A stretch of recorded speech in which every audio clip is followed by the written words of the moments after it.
I want to thank Agents Rowe and Leah. Like Tim says, like Ron said, they've been here on the ground for a good portion of the time.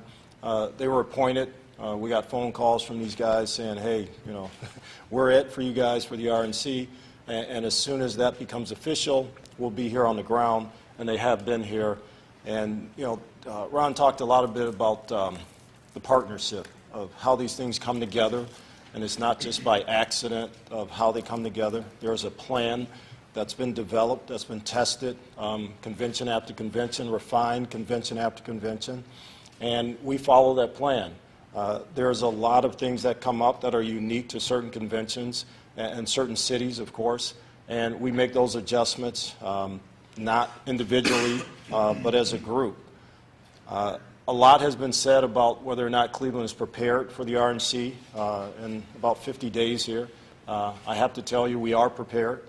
We're going to roll out some things today that speak to us getting closer to this convention, things that have to be solidified, that people have to know about in order to come and, we think, enjoy this convention here in the city. Rick Horvath will talk about those things, but I can't stress enough that we are prepared for this.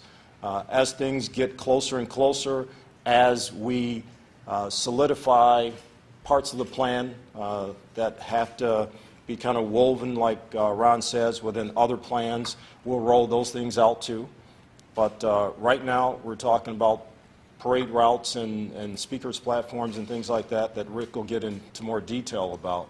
But as we go about this process, again, you have to know we're prepared, and you have to know that it's definitely a partnership between the Secret Service, the other agencies represented from the federal government on down to local government that have been working hard for a year for these guys, over a year for us, because once we knew we were in the running to get this, we started that process.